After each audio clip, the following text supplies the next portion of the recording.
Bienvenidos, bienvenidas, bienvenides. Hoy es un día especial. Hoy vamos a conversar con Berta Oliva.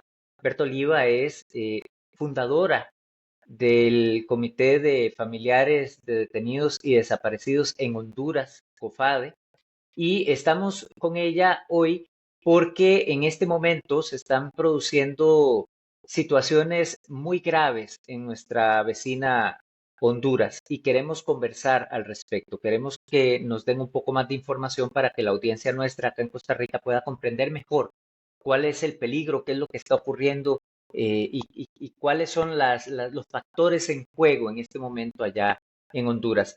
A lo primero, Berta, es darte chance para que te presentes y saludarte. Es muy bonito nuevamente tenerte por acá.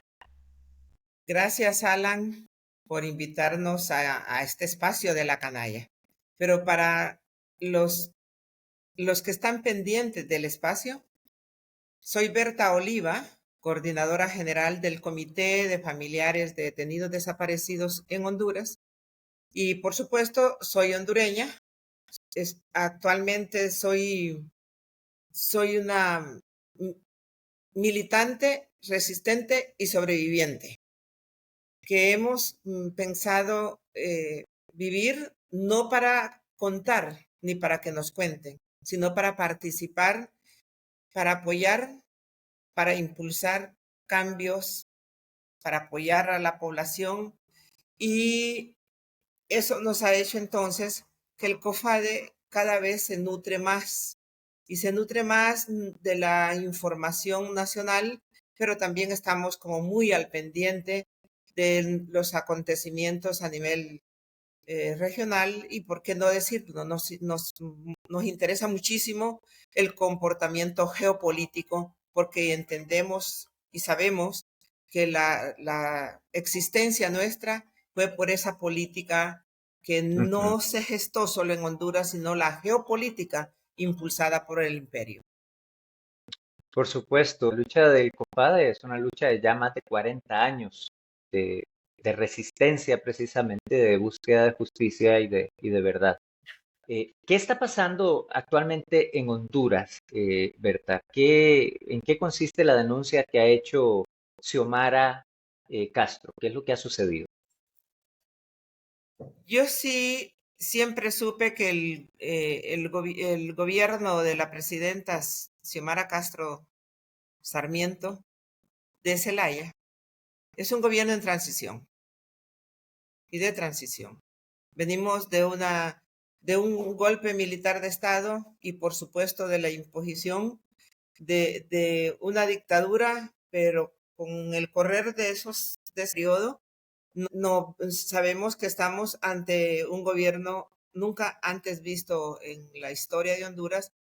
Eso siempre creíamos y pensamos, y ahora lo reafirmamos, iba a ser este gobierno, no le iba a ser fácil implementar las demandas que el pueblo necesita, pero que la resistencia al golpe militar de Estado hizo posible el Partido de Libertad y Refundación. No iba a poder porque recibe un país en desastre, donde la narcodictadura trabajó tan bien porque ellos pensaron estar instalados por 50 años.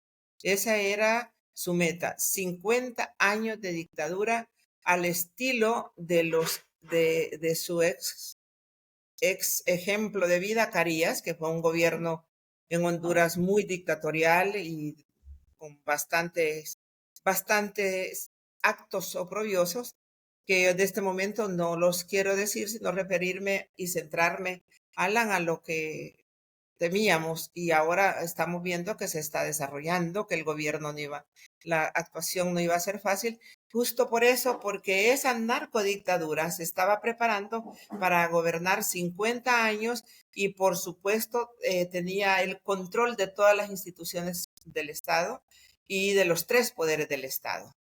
Eso hacía que todo se le dinamizaba, se le hacía mucho más fácil de crear leyes que fueran legalizando sus actuaciones, aunque fueran en contra de la libertad, en contra de la vida, en contra del desarrollo.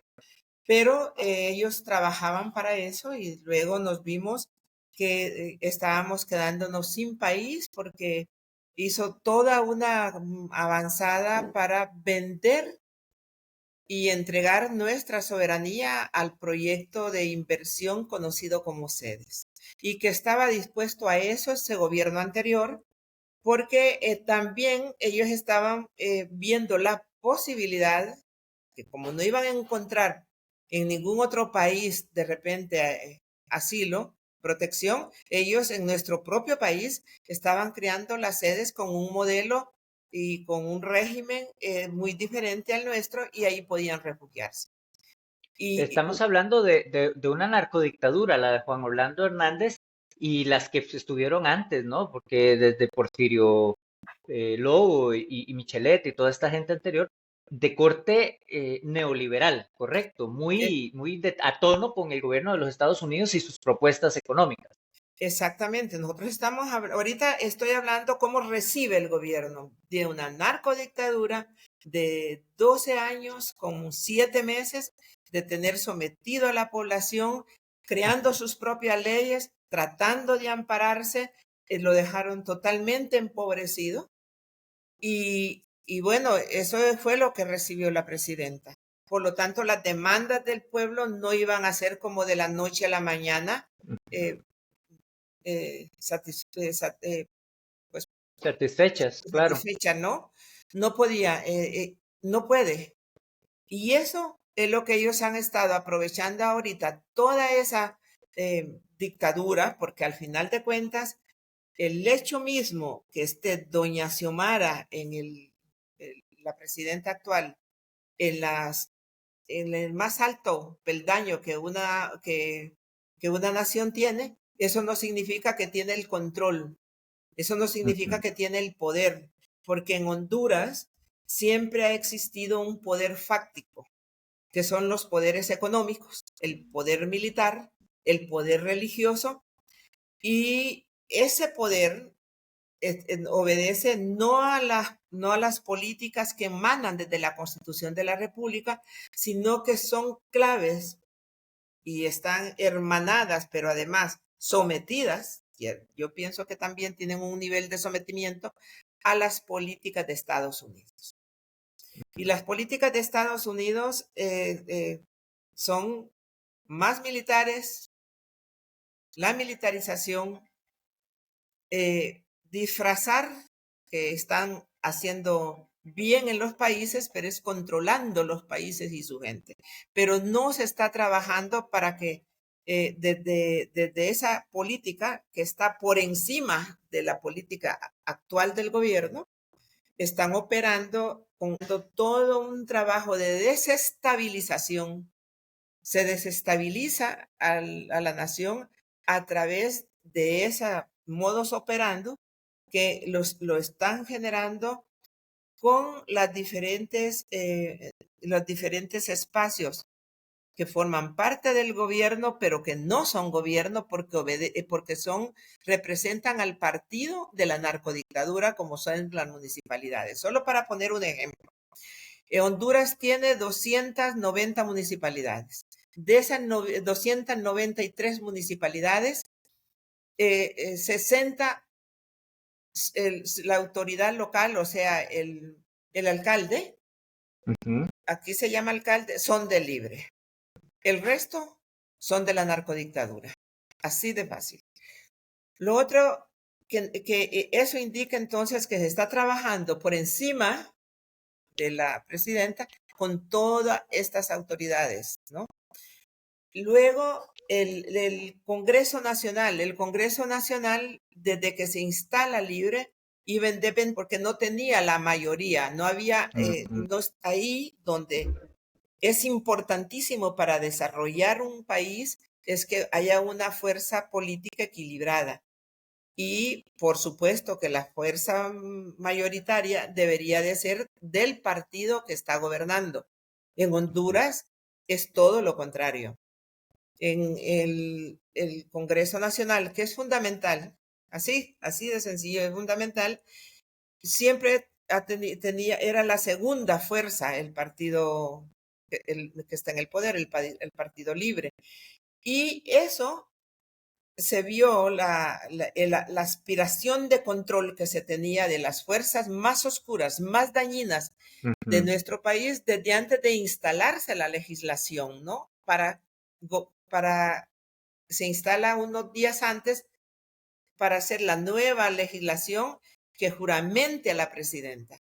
Hicieron un caos donde creyeron imponer ellos al presidente del Congreso. Esa batalla la liberó la presidenta y el pueblo hondureño. No dejar que el presidente del Congreso Nacional o la junta directiva del Congreso Nacional fuera instalada por la narcodictadura, que si bien es cierto, la cabeza no estaba, pero estaba toda la estructura operando. Toda la Y con estructura. poder político, poder económico, porque además no solo se trata del poder económico que ejerce lo que legalmente se maneja como la empresa privada, sino todo ese caudal económico que fueron acumulando por la acción del narcotráfico. Entonces, desde Claro. ahí hay una desventaja y entregan un gobierno y las arcas del Estado empobrecidas a la presidenta, pero ellos tienen toda la estructura y toda la logística para debilitar el gobierno. Hoy día, lo que la presidenta está impulsando realmente son acciones que van tratando de favorecer a las mayorías, tratando de ser incluyente. Y lógicamente para eso tiene que tener una decisión determinante, y esa decisión determinante es la que ha hecho que todas las fuerzas de las que estoy hablando pues están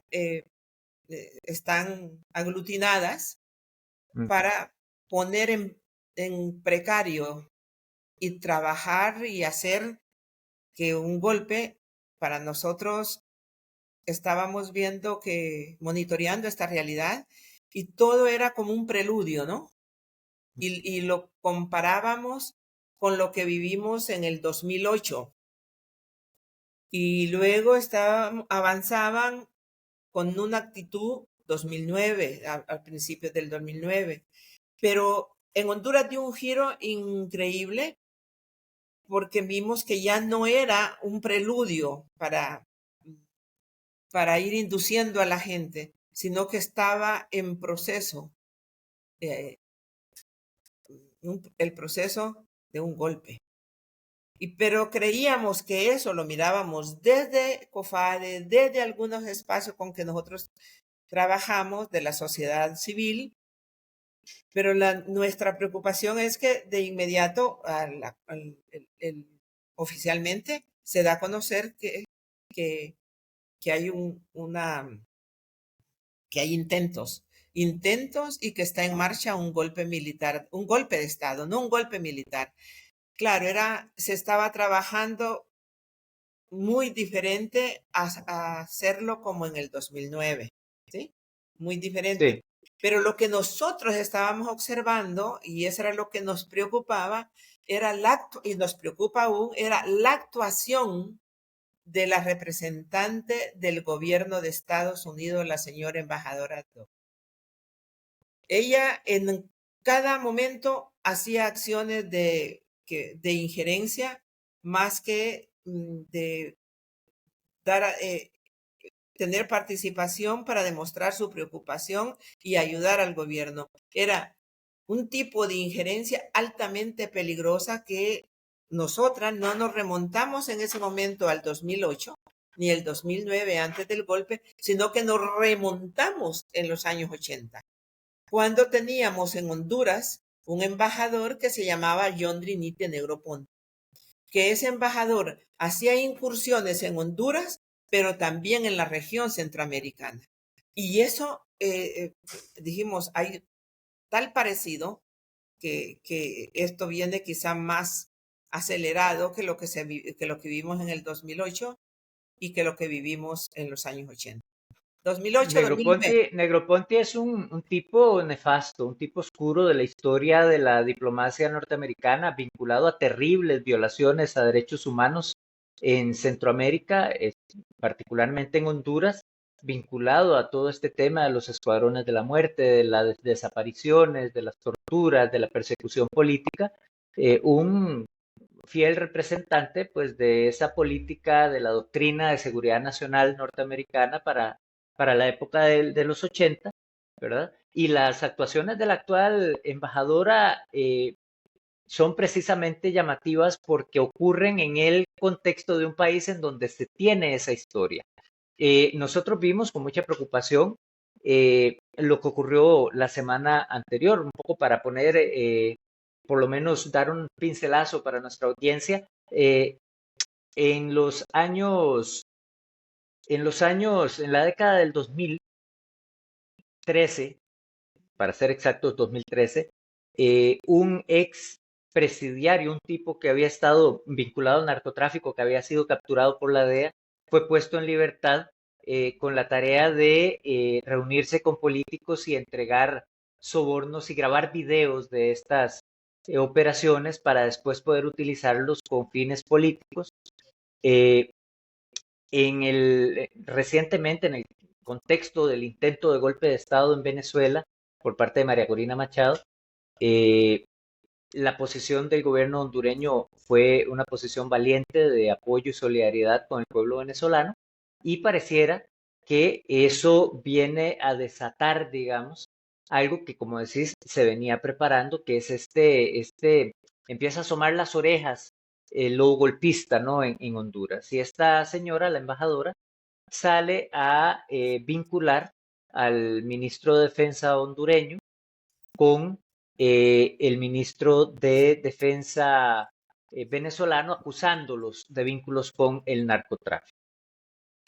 Lo grave de esta situación, ¿verdad?, que fue inmediatamente desmentida, es que da pie a que la Embajada de los Estados Unidos empiece a utilizar la figura de la extradición como una suerte de palanca de presión y amenaza, especialmente hacia el estamento militar hondureño, ¿verdad? Y a incentivar un posible golpe militar por parte de sectores del ejército. Inmediatamente la presidenta Xiomara denuncia, le pone un freno al tratado este de extradición con los Estados Unidos, y los pone en evidencia al hacer pública una lista enorme de personajes de la derecha hondureña que desde hace tiempo han sido ya denunciados por sus vínculos con el narcotráfico, y que los Estados Unidos se han hecho de la vista gorda durante ya varios años con relación a esta lista. Y la presidenta le dice al gobierno de los Estados Unidos: ok, primero procese a toda esta gente y después nos sentamos a hablar sobre cómo va a funcionar el tratado de extradición sin que se convierta en una palanca para dar golpes de Estado en Honduras. Más o menos así ha ido en términos generales la situación con relación a la intervención de la embajadora. ¿Cómo valoras vos, Berta, la reacción de Xiomara y del movimiento social ante estas maniobras que está llevando a la cabeza a la Embajada de los Estados Unidos allá en Honduras, y detrás de la Embajada de Estados Unidos toda la oposición vinculada a la narcodictadura de Juan Orlando? Mira, para nosotros la actuación del Ejecutivo, especialmente de la Presidenta de la República, doña Xiomara, el hecho de tomar la decisión con mucha valentía, con mucha entereza, de denunciar al tratado de extradición, me parece que fue una determinación de dignidad. Porque ellos descubrieron, por supuesto que también el gobierno tiene que tener información qué es lo que se está moviendo, que el tratado lo estaban usando como un arma para chantajear, de chantaje. Y un gobierno no puede permitir que lo estén chantajeando. La denuncia tomó por sorpresa. Para mí sorprendió a la a la representación diplomática y por qué no decir al gobierno de Estados Unidos en su totalidad. Eso se sabía me di cuenta, cuando nosotros nos dimos cuenta de este acto, era lógico suponer, tal vez no saber, pero era lógico suponer que la reacción no se iba a hacer esperar y que por lo tanto tenía que estar preparada de nuevo esa devolución del golpe, para decir algo. Es como que estés jugando y que la pelota se la tiró, fue un golazo no esperado que se le dio a Estados Unidos y lógicamente yo siempre les dije, el tema aquí no es que lo interpretemos jurídicamente, este no es de interpretación jurídica, este es un tema de interpretación política, altamente riesgoso y potentemente peligroso, porque es un Estado acostumbrado a violentar soberanías, a sentar a otros estados a través del uso de la invasión de las armas, va a ser altamente peligroso. El tema es que sí, ellos aceleran. Afortunadamente, la presidenta, yo sí, Alan, si hay algo que debo confesar a ti y a tu audiencia, es que es que me siento por ahora orgullosa de la presidenta que tenemos, orgullosa de esa mujer que yo sí creo que cuando ella le tocó vivir y acompañar al pueblo para que junto al pueblo exigir el retorno de su esposo, el presidente Manuel Zelaya Rosales, no lo estaba haciendo con la intención de quedarse como presidenta o de ser presidenta.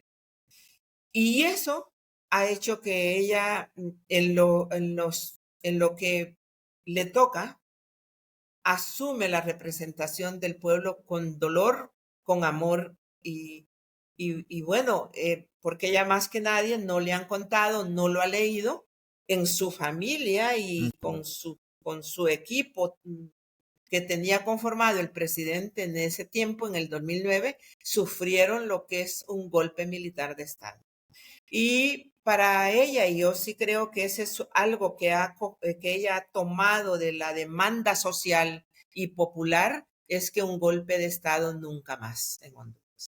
Y al ver amenazada a la patria a los 15 años nuevamente con un golpe, lógicamente tenía que reaccionar con las armas que tenía y con las herramientas que tenía, y era la forma también de alertar al pueblo lo que se estaba gestando.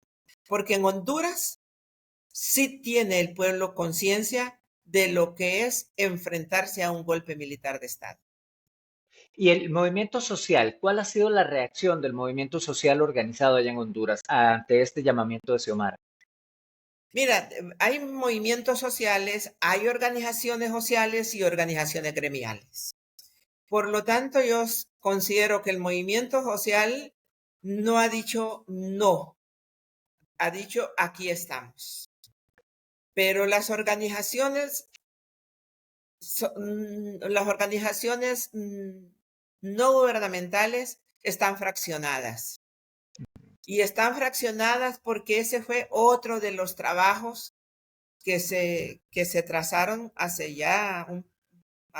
más de años, ¿no? Más de un par de años, se trazaron de ir cooptando organizaciones, potenciando organizaciones para que esas organizaciones pudieran liderar y justificar y solicitar. Se han atrevido algunas organizaciones, dizque organizaciones de sociedad civil, aunque nadie las ha nombrado, organizaciones de sociedad civil, se han atrevido a pedirle y solicitarle en público la renuncia a la presidenta. Realmente, Sí, me imagino que esta línea de ONGs financiadas por la USAID, por la FED, ¿verdad? Por la NET, por intereses foráneos, digamos, precisamente para generar espacios de sociedad civil que después jueguen un rol político, ¿verdad? Golpista ante determinadas coyunturas. De esa estamos hablando. Y y esa política injerencista de Estados Unidos avanzó con este tipo de ONGs y por supuesto que tienen voz, tienen toda una estructura. Cuando te digo, no solo es física, sino toda una logística para colocar ante el mundo, porque otra parte que suena muchísimo y que pesa dentro de todo de ese grupo golpeador de la clase obrera, golpeador del pueblo, son los corporativos, ¿no? Los medios de comunicación corporativos. Estas Claro. organizaciones tienen toda esta alianza con esos medios corporativos y ellos son los que están saliendo ante la opinión pública internacional, colocando a la presidenta como que fuera la diabla, pero y acompañada de un diablo que es el expresidente Manuel Zelaya Rosales. Porque eso es lo que se quiere. Se quiere satanizar Claro. la pareja presidencial para después atacar con facilidad a la población, a la sociedad que aún resiste. Entonces, esa Ajá. es la situación. Y golpear al Partido Libre, ¿verdad? Esta situación que yo quiero volver a ella, esta situación de el supuesto video filtrado en el que supuestamente un cuñado de la presidenta que estaba ocupando un puesto público actualmente, al cual ya renunció, aparece sentado junto con un narcotraficante que está hablando de dineros y de ofreciendo dineros para la campaña de Libre y todo el asunto, eh, se ha logrado clarificar que en el video no aparece ninguna entrega de dinero, en el video no, digamos, el video no es prueba de absolutamente nada y además se sabe que esos videos fueron fabricados adrede para después ensuciar el nombre de la gente. Todo esto nos lleva a pensar nuevamente en la estrategia del lofer, ¿no? Que se ha estado utilizando por parte de las derechas y las extremas derechas de todo el continente para básicamente neutralizar y golpear a las fuerzas progresistas. Lo ha sufrido Cristina Kirchner, lo ha sufrido Rafael Correa, Jorge Glass, que está en una situación terrible de prisión, lo sufrió Lula, que tuvo que ir preso varios años siendo inocente, ¿verdad? Y es la misma estrategia que se está tratando de utilizar para satanizar la figura del Partido Libre y de Xiomara y de Mel, poniéndolos como si fueran exactamente lo mismo que la narcodictadura de la derecha hondureña. Y bueno, se ha podido pues enfrentar a pesar de tener en contra también a los medios de comunicación hondureños, que se han plegado totalmente a esa estrategia. Por eso digo que me recuerda el lofer, ¿verdad? Porque es un componente este, judicial, en este caso, de tratar de ensuciar a partir de la filtración de un video el nombre de algunas figuras, y del resto se encargan los medios de comunicación, ¿verdad? Que se erigen como jueces y como tribunales y que dan sentencia y que destruyen la vida y la carrera política de los sectores progresistas. Claro, de eso se trata, de destruir la imagen de las personas que están vinculadas con el partido, porque lo que sí está claro es que no quieren que Libre sea, se lance con una nueva victoria. Entonces están usando todas sus armas, todo este grupo de poderes, son los poderes fácticos, utilizando los medios corporativos de comunicación nacional e internacional para que eso instalar su mentira como verdad. Y es curioso que ocurra en este momento, porque si no entiendo mal, hay elecciones presidenciales en Honduras precisamente en el año 2025. Claro, es que todo, ellos lo único, mira, tú hiciste un recorrido por América Latina, lo que les han pasado a los diferentes gobiernos que tienen corte progresista, ¿sí? ese es el mismo guión. Aquí lo han desempolvado, nada más que va como más acelerado, es como más bestial, porque siento que están desesperados. Están desesperados porque en todo este gobierno le ha llamado la atención con dignidad y en tiempo y forma a la actual embajadora de Estados Unidos, que se deje de hacer actos intervencionistas en nuestro país. Y ya entonces lo han acelerado porque saben que se va viendo para dónde van. Ahorita están como las cartas tiradas y ya no hay carta oculta. Está la geopolítica neoliberal inyectando la maquinaria en terreno nacional y está el gobierno queriéndose defender de esa maquinaria. Cuando tú nos hablas del video que se vio, es un video hace 11 años. Está claramente establecida. Lo dijo el hermano del presidente en el momento que él renuncia a su cargo, renuncia al partido, y va a poner que se le suspenda por mientras la justicia nacional, dice él, y la justicia internacional decidan investigarlo. Él puso su renuncia. Pero a mí lo que me extraña enormemente es que hay una serie de diputados y diputadas en el Congreso Nacional de los dos partidos que se confabularon para dar el golpe militar de Estado, están ahí y no tienen ningún indicio, no se ha dejado ningún indicio de renuncia. Ellos deberían de renunciar si son éticos. Claro. Y no siguiendo el ejemplo de Carlos Zelaya, sino por su moral, por su bienestar, y si piensan en la patria, ya con ese listado dado a conocer por la presidenta de la República, por la ministra de Defensa y el ministro de Seguridad, dado a conocer, deberían de renunciar, pero no lo han hecho. Nosotros estamos esperando que asuman una gota de responsabilidad ética, que renuncien. No lo han hecho. Ni lo van a hacer porque el plan no es ese, ¿verdad? El plan, todo esto es un show para otra cosa, para dar un golpe de Estado. En ningún momento tienen la más mínima preocupación. Es más, los mismos Estados Unidos, ¿verdad? Que controlan los radares ahí en Honduras, que tienen la base militar más grande de Centroamérica puesta ahí en Honduras, ¿verdad? Se hacen de la vista gorda con la droga que pasa por miles y miles de toneladas por el país, rumbo a su país, rumbo a los Estados Unidos.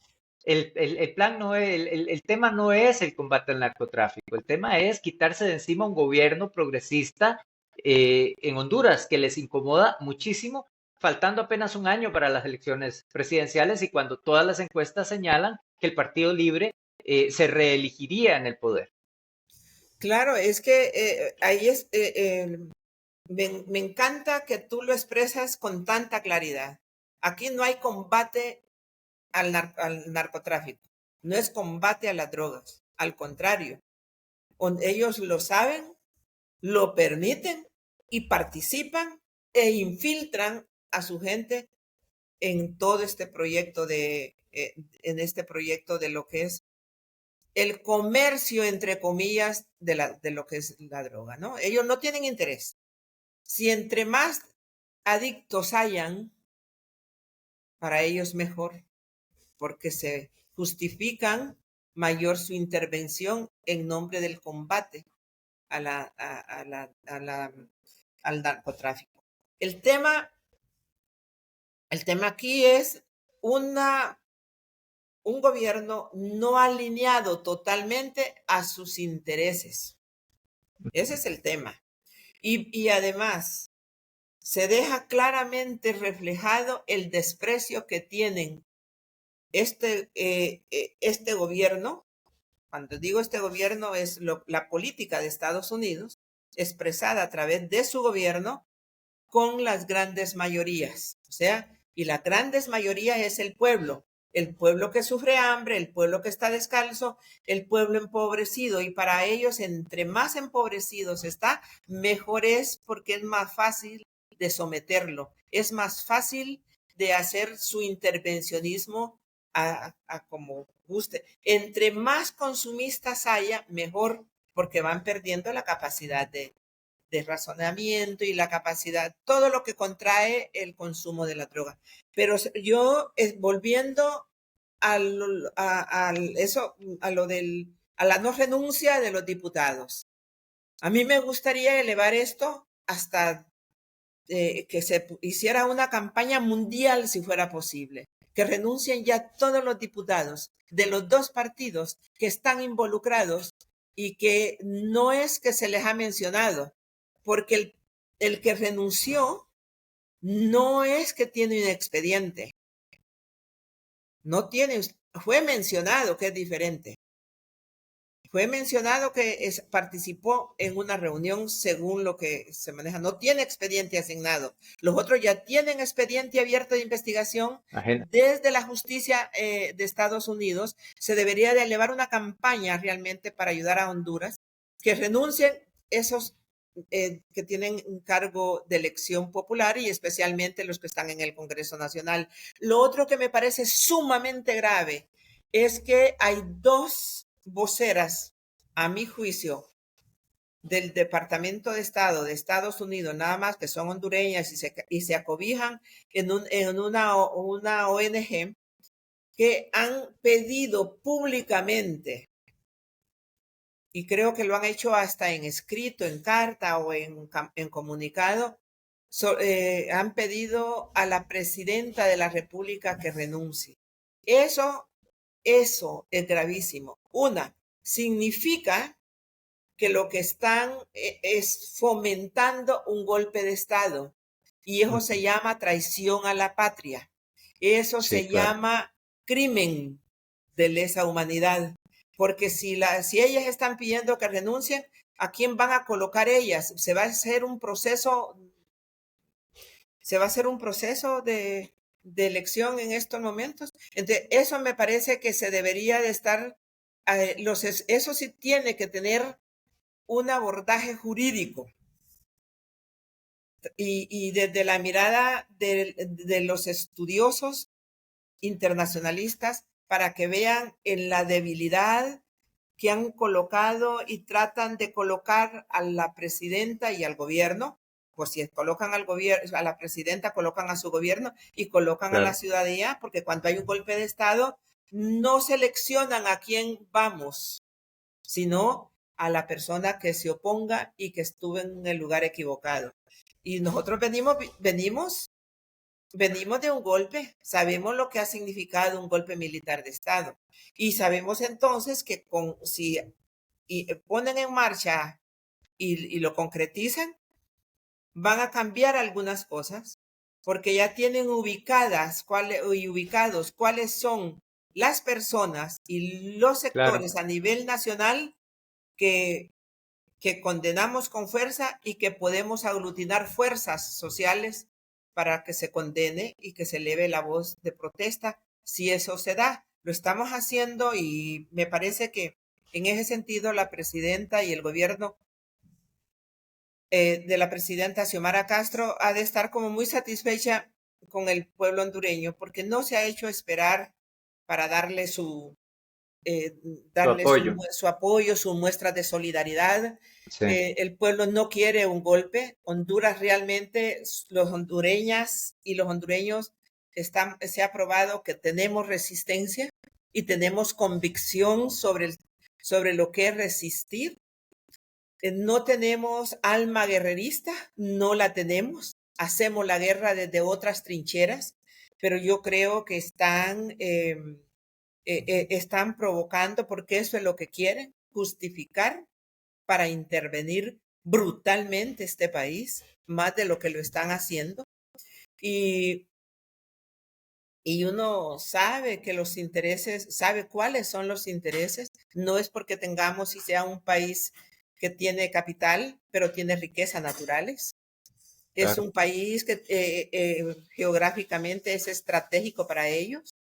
Tienen aquí invertidas varias bases. Tú mencionaste, por ejemplo, y todo mundo lo conoce y lo sabe, lo que es la base más grande con capacidad de actuación en minutos. Si hay guerra en el continente, es desde ahí que se pueden mover con la mayor velocidad, desde la base militar Palmerola, que nos quieren hacer creer que no se llama así, sino la base Sotocano, para engañar a la mayoría que ya eso no les pertenece a ellos, sino que le pertenece al pueblo hondureño, pero nosotros sabemos, no somos niñas, que con un bombón nos vamos a conformar o con una historieta mal contada, Ujú. ni niñas ni niños, ni tontos ni ingenuos.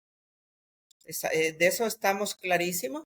No creemos que esta es la forma de ayudar al país, apoyando a los que no tienen alma, que han vendido su alma, que han vendido sus principios, que han vendido su conocimiento al color de los dólares que les colocan. Decía eh, este señor que fue jefe de la CIA, John Foster Dulles, muy vinculado específicamente al golpe de Estado en Guatemala, porque también estaba muy vinculado su familia a los intereses de las bananeras en la región centroamericana, que los Estados Unidos no tienen amigos, que tienen solo intereses, decía él. Es indignante ver cómo envían decenas y decenas y decenas de miles de millones de dólares para la guerra, para la muerte, para la destrucción en otros lugares del mundo, para asesinar al pueblo palestino, para el genocidio de los sionistas contra el pueblo palestino, ¿verdad? Para financiar una guerra en Europa del Este, pero eh, tienen el descaro, ¿verdad? De decir que están ayudando a Centroamérica eh, cuando no invierten para la verdadera ayuda que necesita Centroamérica un solo centavo. Tienen intereses, no tienen amigos y no les importa realmente el devenir de los pueblos pobres como el pueblo hondureño que ha sufrido tanto pero que ha sido ejemplo de tanta dignidad y de tanta resistencia. Berta, para ir cerrando, yo quisiera, el COFADE es una institución en la defensa y en la lucha por los derechos humanos en América Latina. Y es una institución allá en Honduras, me consta el respeto, el cariño, el aprecio que le tiene el pueblo hondureño al COFADE. Para el COFADE, ¿qué significa esta coyuntura que están viviendo? ¿Cómo lo vive el COFADE? Mira, yo sí sé y de eso estoy satisfecha porque conozco el amor del país hacia COFADE, hacia nosotros. Nos los ha dejado demostrado en todas nuestras actuaciones públicas que nunca hemos estado solas. Recién el 30 de noviembre, el 30 de agosto, que es el Día Nacional del Detenido Desaparecido, que lo logramos, fue el primer país que logró que se declarara en el calendario nacional, pero ahora en el calendario internacional la figura de la desaparición forzada, Uh -huh. que se marque ahí. Este 30, el COFADE no esperaba el acompañamiento que tuvo, pero lo hermoso es que lo tuvo del pueblo, de las familias, de los y las sobrevivientes, de las autoridades. Ahí se encontraron del Ejecutivo, del Legislativo, del Judicial. Es una mezcla somos una mezcla tenemos unas raíces así como muy bien afianzadas. Pero ¿cómo lo estamos viviendo? Lo estamos viviendo con enorme preocupación, pero con grandes alertas. Uh -huh. Las alertas nuestras son muy grandes porque sabemos que si se da un golpe, por las primeras figuras que irían es por instancias y organizaciones y personas como tu servidora, organizaciones e instancias como COFADE, porque eso traería inhabilitarían una acción de difusión masiva y condena a las actuaciones. Estamos preocupadas, pero estamos ocupadas. Preocupadas, pero ocupadas por eso, y que de repente no estoy convencida que estamos preparadas para que nos pase, para que nos maten. No, no estamos preparadas. Para eso nadie se prepara. Yo digo, no me preparo. Pero si eso se diera, pues van a cometer otro gran error. Nos van a hacer vivir para toda una vida. Es como la cigarra. Te cuentas la canción de la cigarra. Me mataron una vez y aquí estoy. Eso va a pasar con COFADE, eso va a pasar con nosotros. Por eso, en el llamado es este, ¿no? Que se esté pendiente, que las alertas que hagamos, porque esa es otra cosa que hemos jurado, ninguna alerta vamos a hacer que no esté basada en la verdad, porque no estamos ni tratando de sembrar miedos, ni construir mentiras disfrazadas en verdades para que después se conviertan en verdades. Para nosotros, nuestro eslogan de trabajo ha sido verdad y justicia, y no nos apartamos de eso. Y lo otro es que no hemos podido olvidar, como tampoco perdonar. Y no se trata de quiénes somos ni por qué no lo hacemos, sino que mientras no se sepa y no se cumpla y no se implemente la justicia en nuestro país por las graves violaciones generadas en Honduras, desde que tenemos razón de ser como organización, pues lógicamente vamos a estar al frente y vamos a estar ocupándonos, vamos a estar construyendo. Ahora hemos definido la puesta en marcha de tener una ley integral para las víctimas de la doctrina de seguridad nacional, de acuerdo a los convenios y tratados internacionales que Honduras es firmante y garante, porque sabemos que eso vendría a ayudar no a las familias, sino que vendría a ayudar a Honduras para lograr cambios estructurales en temas de derechos humanos, que es lo que a nosotros nos ocupa. De eso, Berta, espero que podamos reunirnos nuevamente a grabar un programita para que hablemos sobre esa ley tan importante, ese proyecto de ley que se construyó colectivamente junto a las familias de las víctimas y las víctimas sobrevivientes, y también con equipos profesionales de Argentina, de Colombia, gente con mucha experiencia en esto de la búsqueda de justicia, de reparación, de verdad, de no repetición para las víctimas. Es un tema apasionante. Vos sabés que nosotros los costarricenses tenemos mártires también que dejaron su sangre en la solidaridad con el pueblo hondureño y salvadoreño y que cayeron allá en Honduras. Y sería muy bonito que pudiéramos dedicar un programa a conversar sobre eso. Creo que sería además de mucho interés para la gente acá. Y no solo un programa, Alan.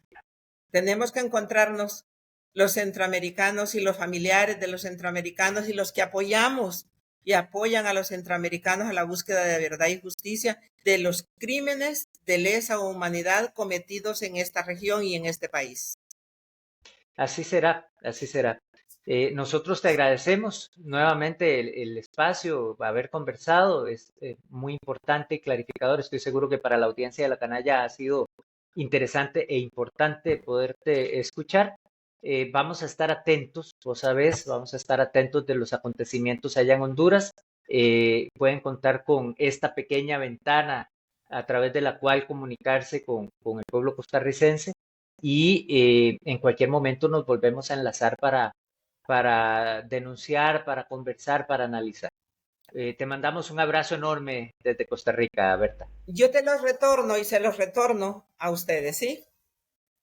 Vale, vale. Bueno, muchas gracias a la audiencia también por haberse quedado, por haber escuchado el programa y le daremos continuidad a otros temas que hemos abordado y a este en particular, porque es una de las tareas del internacionalismo de nuestra época, estar acompañando desde los medios de comunicación alternativos el devenir y los acontecimientos que están marcando el ritmo en América Latina, en América Central. Nos vemos en la próxima. Así es, Alan.